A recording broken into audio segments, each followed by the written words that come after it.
D G I S P R lieutenant general Ahmed Sharif Chaudhry نے کہا ہے کہ جان بوجھ کر یہ تاثر پھیلانے کی کوشش کی جاتی ہے کہ بلوچستان میں حالات خراب ہیں۔ دہشت گردوں سے بات چیت کی کوئی گنجائش نہیں ہے۔ دہشت گرد یا تو قانون کے مطابق ہتھیار ڈال دیں یا پھر ہم ان سے لڑیں گے۔ بلوچستان کا مسئلہ وہاں کے سردار اور ایلیٹ طبقہ ہے۔ ان کو اپنے ذاتی گھروں کی چوکیداری کے لیے لیویز فورس چاہیے۔ ہم ایلیٹ کلاس اور سردار سے نہیں، بلوچستان کے لوگوں سے بات کریں گے۔ جن مسنگ پرسنز کی فہرستیں دی جاتی ہیں وہ مختلف علاقوں میں دہشت گردوں کے خلاف آپریشن میں مارے جاتے ہیں۔ The elites, the sardars, part of them, I'm not talking about all of them, who think کہ یہ جو سٹیٹس کو ہے this must be maintained. وہ سٹیٹس کو جو 1947 اور اس سے پہلے سے بھی چلا آ رہا ہے، اور وہ سٹیٹس کو کیا ہے؟ وہ سٹیٹس کو یہ ہے کہ غریب کا بچہ، نارمل سٹیزن پڑھے نہ، وہ میرا گارڈ بن کے آگے پیچھے پھرے، کیونکہ میں خواص ہوں۔ I only have rights, I don't have any obligations. So they are the prime movers of this terrorism. اگر تم یہ روکو گے تو میں پھر دہشت گردی کراؤں گا، اس کو فروغ دوں گا، اور پھر یہ نعرے ماروں گا کہ تمہارے حالات تمہارے قابو میں نہیں ہیں۔ بلوچستان تو ہاتھ سے نکل رہا ہے جی، بلوچستان میں یہ ہو گیا وہ ہو گیا، مجھ سے بات کرو، کھولو میرے پرمٹ، میری بھرتیاں کھولو، یہ جو 1000 ارب سے زیادہ بجٹ ملتا ہے اس میں سے مجھے حصہ دو۔ No more. We don't want to talk to you. We'll talk with the actual stakeholder which are the people of Balochistan. You are not the actual stakeholder. اب ان کی کوئی اپیزمنٹ کی گنجائش نہیں ہے، اب ان سے کوئی بات چیت کی گنجائش نہیں ہے۔ Once they know that the state is telling them very clearly کہ یا آپ ریاست کی ول کے آگے سبمٹ کریں آئین اور قانون کے مطابق، اور otherwise we are here and we are standing and we are fighting. یہ کبھی جو سا ہے کہیں پہ جیندی میں، کبھی گوادر میں، کبھی تربت میں، کبھی کوئٹہ میں، مسنونگ میں، سوراب میں دہشت گردی ہے، مار کرتے ہیں، مارے جاتے ہیں، تو اس لسٹ میں نکل آئے جو انہوں نے مسنگ پرسن کی بنائی ہوئی ہے، بالکل ڈیٹے دونوں کے مل جاتے ہیں، شکلیں مل، وہی ایک ہی بندے۔ اور ابھی تو آپ دیکھیں گے کہ بلوچستان میں خود خاندان والے آگے کہہ رہے ہیں کہ یہ ہمارا اس سے کوئی تعلق نہیں ہے، یہ ہمارا بھائی مسنگ ہو گیا، یہ چلا گیا۔ D G I S P R lieutenant general Ahmed Sharif Chaudhry کا کہنا ہے کہ ریاست ہے تو سیاست ہے، ریاست ہے تو جان ہے، تمام معاملات کو آئین و قانون کے مطابق دیکھنا ہوگا۔ لیفٹیننٹ جنرل احمد شریف چودھری نے کہا بدقسمتی سے ہم ہارڈ سٹیٹ نہیں۔ کیوں؟ ہارڈ سٹیٹ کا مطلب ایسی ریاست ہے جہاں آئین و قانون سب کے لیے یکساں ہو۔ ہارڈ سٹیٹ کا مطلب یہ نہیں کہ ملٹری ریاست چلا رہی ہو، ہارڈ سٹیٹ میں کوئی اشرافیہ نہ ہو۔ بدقسمتی سے پاکستان ایک ہارڈ سٹیٹ نہیں ہے۔ ہم سب کی بنیادی ذمہ داریاں ہیں کہ ہم ریاست کے ساتھ وفادار ہوں۔ ریاست کے ساتھ وفاداری ہر شہری کا بنیادی فرض ہے۔ Are we a hard state? Unfortunately not. Why? Because once we say hard state, what does it mean? A hard state means ایک وہ ریاست جس میں آئین اور قانون سب کے لیے یکساں ہو، جس میں تمام معاملات آئین کے مطابق اور قانون کے مطابق ہوں، in which there is no elitism. It doesn't mean a military run state. It doesn't mean a armed forces dominated state like it is tried to be interpreted یا اس کی تشریح کرنے کی کوشش کی جاتی۔ That is what is hard state in our understanding is. اگر آپ آئین اور قانون کے مطابق اپنے تمام معاملات کو لے آئیں بلا تفریق، جس میں کوئی خواص نہیں ہے، عام اور خاص برابر ہیں، تو یہ ہارڈ سٹیٹ ہوگی۔ اس ہارڈ سٹیٹ کے اندر سیکیورٹی ہوگی، اسٹیبلٹی ہوگی، اس کے اندر گریوانسز نہیں ہوں گی۔ D G I S P R کا کہنا ہے کہ پاکستان کا سب سے لاڈلا بچہ کشمیر ہے۔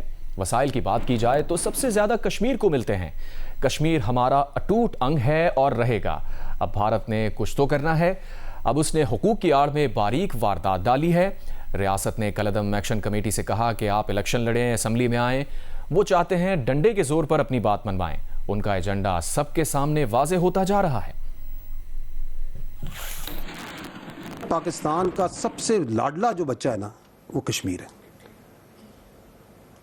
سب سے لاڈلا ہمارا بچہ پاکستان کا، سارے اس ریاست کے بچے ہیں نا، میں آپ سارے، ریاست ماں اور باپ کی جگہ ہوتی ہے نا، اس کا لاڈلا ترین بچہ کشمیر ہے۔ اگر حقوق کی بات کی جائے، اگر فیکٹس اینڈ فگرز پہ بات کی جائے، اگر وسائل پہ بات کی جائے، If you are from Kashmir, اگر آپ اس کو جھٹلا سکتے ہیں تو آپ خود بتا دیں کہ نہیں سر اس کو زیادہ ملتا ہے ہمیں کم ملتا ہے. You can't do that. So سب سے لاڈ ہے. تو حقوق کے اوپر انہوں نے گیم چلائی. ریاست نے کہا کہ ریاست کو اس سے بھی اندازہ تھا کہ ان کے پیچھے جو سا نا یہ چیزیں ان کا کہ یہ خود ایکسپوز ہوں گے اپنے آپ کو, اور ایکسپوز ہوئے. Because then they started coming to their actual agenda. The actual agenda started from کہ جی وہ جو وہاں سے کشمیری آئے ہیں ان کی نمائندگی نہیں ہونی چاہیے.